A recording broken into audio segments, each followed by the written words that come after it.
This whole situation didn't just start with one foul or one game. It's been simmering for weeks, months even, and the hit on Sophie Cunningham during that tense matchup was just a flashpoint. The kind of moment where everything that's been building suddenly erupts in front of everyone watching. Caitlin Clark had already been absorbing more than her fair share of elbows, shoves, and borderline fouls this season. But seeing it happen to Sophie, her teammate, her friend, one of the few players who has publicly and consistently had her back, was different. When Sophie hit the floor after that contact, if you're here for the real story and not the filtered version, subscribe. And if you're sticking around for the next meltdown, you better definitely subscribe. Clark didn't hesitate. You could see the switch flip. She turned straight toward the official, eyes wide, arms out, demanding an explanation that, frankly, never came. This wasn't just frustration over a missed call. This was frustration over a pattern. The WNBA has been trying to walk this fine line between promoting competitiveness and cracking down on dangerous play. But in Clark's eyes, and in the eyes of a lot of players, that balance is tipped the wrong way. Officials are letting too much go. The let them play philosophy sounds great until someone ends up injured. And with Sophie, this was a hit that could have gone very wrong. And here's the thing. Sophie Cunningham isn't exactly a fragile presence on the court. She's built her career on toughness, on not backing down from physical play. If she's lying on the court holding her side, you know it was serious contact. That's why Clark's anger was so sharp in that moment. Not just because it happened, but because nothing was done about it. The tension was already high that night.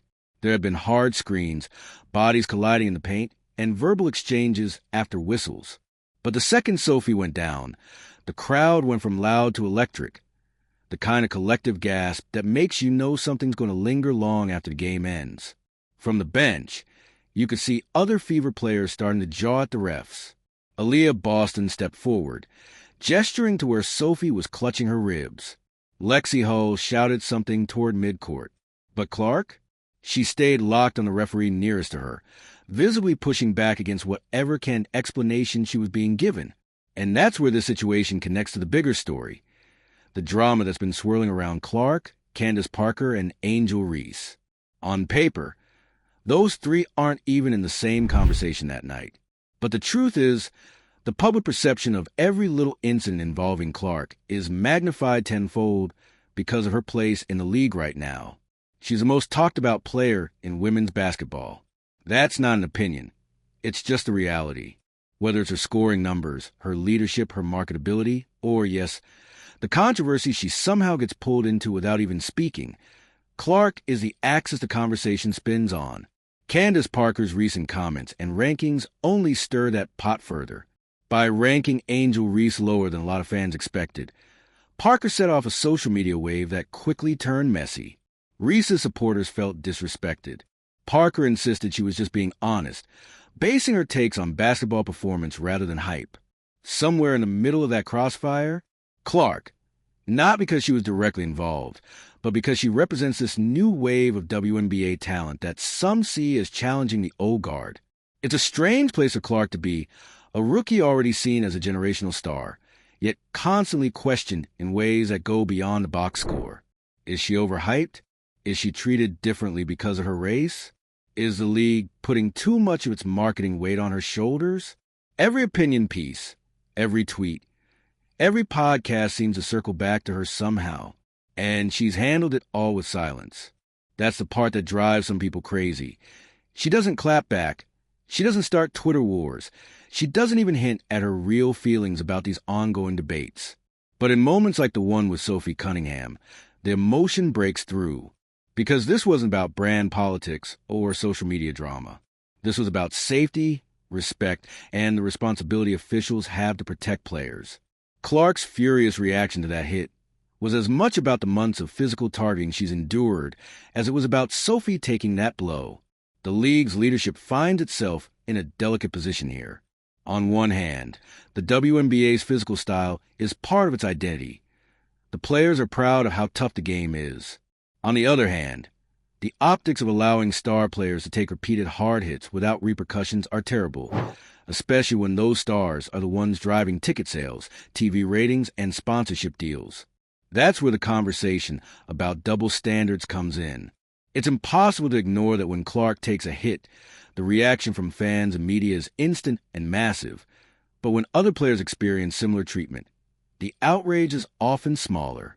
That creates resentment, which fuels the kind of player-to-player tension we're seeing now. Sophie speaking out about the hostility and negativity in the league isn't just about Clark. It's about a culture shift. As the WNBA grows more popular, the stakes get higher, the spotlight gets hotter, and the criticism gets harsher. Players are having to navigate not only the physical grind of the season, but also the constant churn of online opinion, much of which is shaped by personal bias, rivalries, and yes, sometimes race. Angel Reese's role in all of this can't be ignored either. She's another polarizing figure, loved by some, criticized by others, and she represents a different side of the league's growing media attention. Reese and Clark are often painted as rivals, whether they want to be or not. When Reese gets criticized, her fans point to Clark as an example of who gets protected in the narrative. When Clark gets criticized, her fans point to Reese as someone who's given more leeway for on-court antics. It's a cycle that doesn't end, and it's being stoked by the non-stop coverage. The irony is that both Clark and Reese are good for the league. Their presence is driving interest. Their matchups are must-watch, and their names get people talking. But instead of letting the rivalry build naturally on the court, the public conversation keeps getting bogged down in personal attacks and divisive talking points. And that's what makes this latest incident so symbolic. Clark's anger over Sophie's hit wasn't about feeding any rivalry narrative. It was about demanding fairness, demanding accountability, and demanding the same protection for her teammate that she's been asking for herself. If the WNBA wants to keep growing, these are the moments they need to handle better. The officials need to set the tone early in games, make it clear that dangerous hits, intentional or not, won't be tolerated. The league needs to back its players publicly, showing that safety isn't secondary to entertainment. And maybe most importantly, the conversation needs to shift back to basketball. Because for all the noise surrounding Clark, Reese, Parker, and everyone else in this ever-expanding spotlight, the real story is still what happens between the lines. And on that night, the story was a young star who's tired of seeing her teammates put at risk, who's tired of the shrug-and play-on response to dangerous contact, and who's ready to let her frustration be seen, even if she won't say it outright. This won't be the last flashpoint. Not in this season, not in this league. But if it's handled right, maybe it could be a turning point. Maybe it could be the moment where the WNBA draws a clearer line between tough basketball and reckless play, where the conversation finally shifts from personality clashes to performance, and where players like Caitlin Clark can focus on doing what they do best, changing the game. If you zoom out from the Sophie Cunningham hit for a moment, you start to see how this wasn't just an isolated flare-up of tempers. It was really the culmination of weeks, even months, of a building tension that's been living in the WNBA this entire season. Caitlin Clark has been the face of that tension, whether she likes it or not. She's the one selling out arenas, pulling in television numbers the league hasn't seen before, moving merchandise like she's the Steph Curry of women's basketball. But all of that visibility has also painted a massive target on her back, both figuratively and literally. Every game, she's got defenders who aren't just trying to stop her from scoring. They're trying to send a message. And here's where it becomes an even bigger story. Sophie Cunningham's hit wasn't the kind of light bump that happens on every possession. It was the sort of contact that could have easily been called flagrant, the sort that makes players snap in the moment. For Clark, it wasn't only about Sophie hitting the deck. It was about the principle. If the officials can't protect a player like Cunningham in that moment, then how can any player feel safe? That's why her reaction was so sharp. People who have followed Clark for years know she's fiery, yes, but she's not usually one to lose control with the refs unless something has been simmering. And in this case, the boiling point had been reached. What's frustrating for fans is how predictable this was. You got the most scrutinized player in the league in Clark, paired with one of the most outspoken, tough-minded players in Cunningham.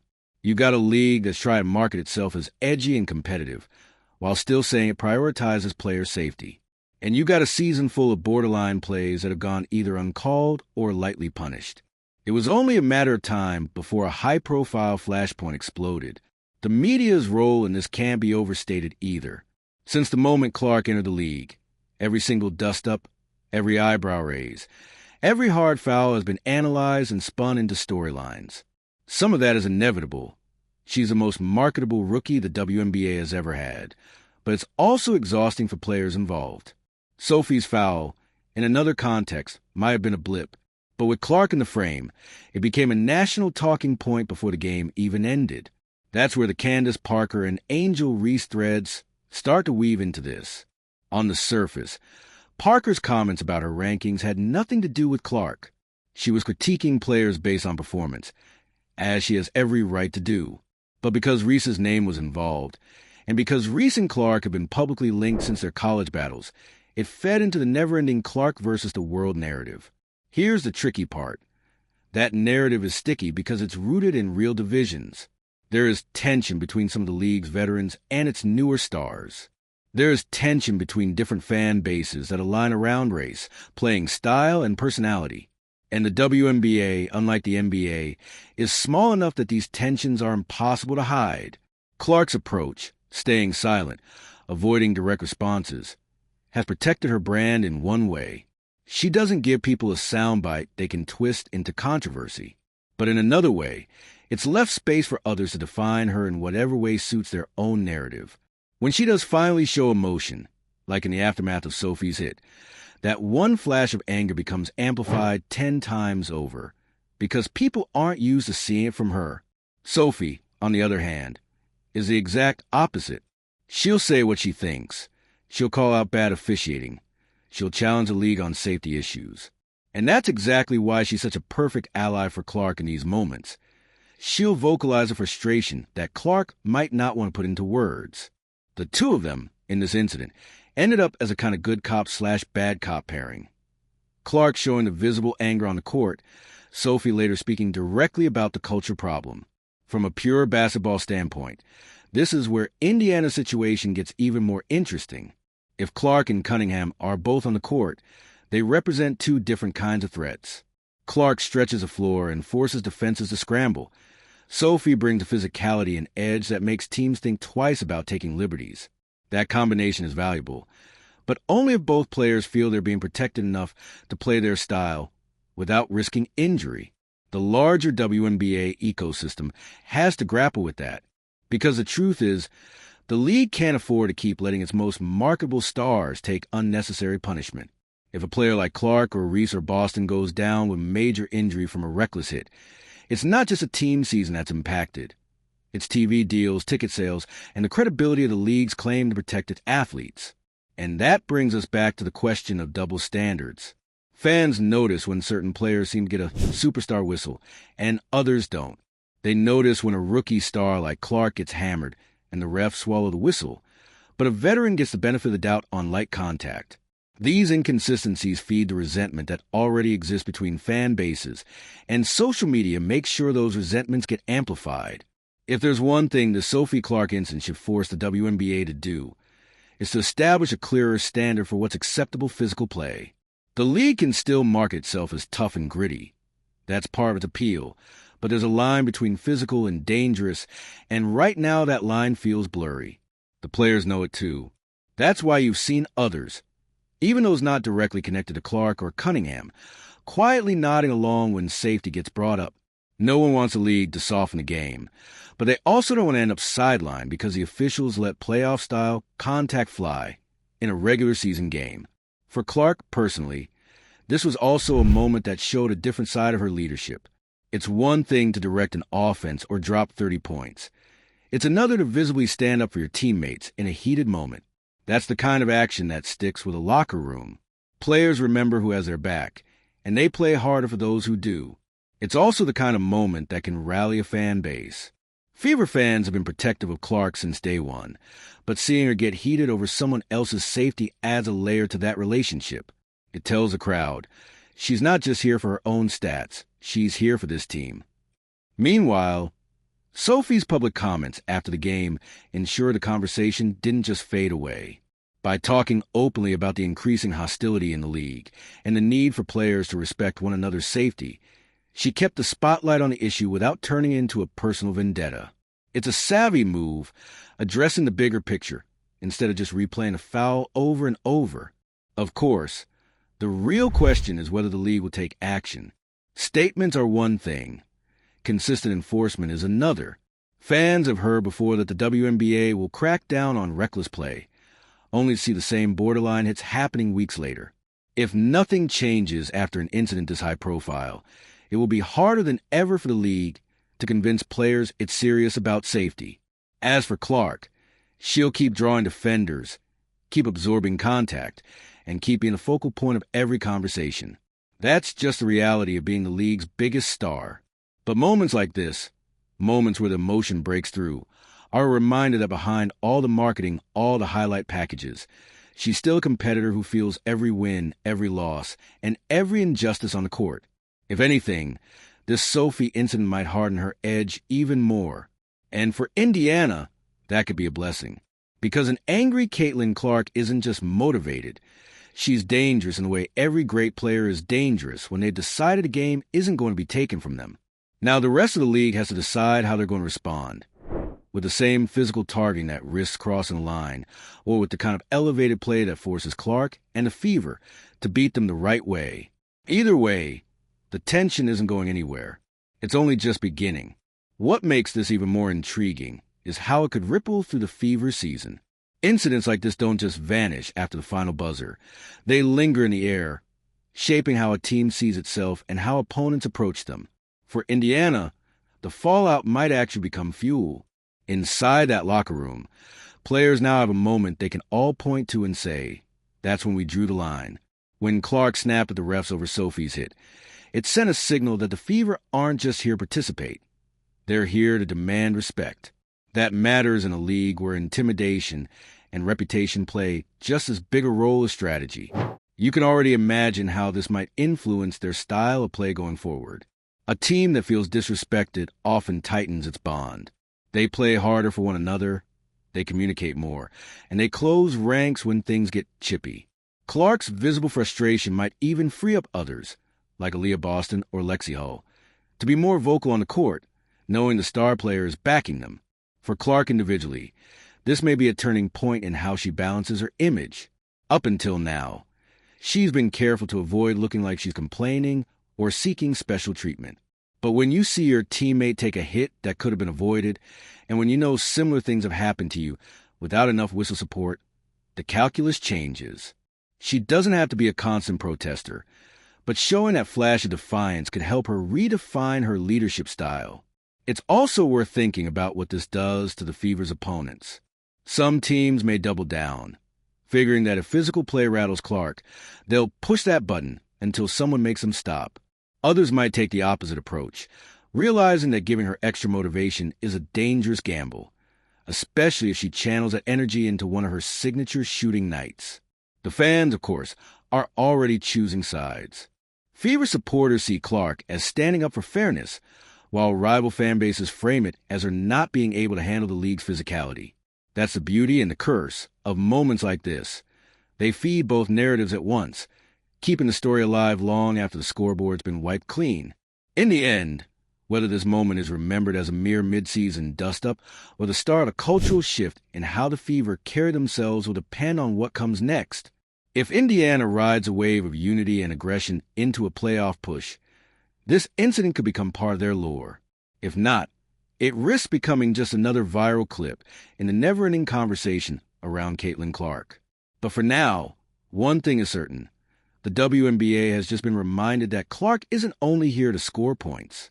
She's here to protect her own, and that's a kind of leadership you can't put in a box score.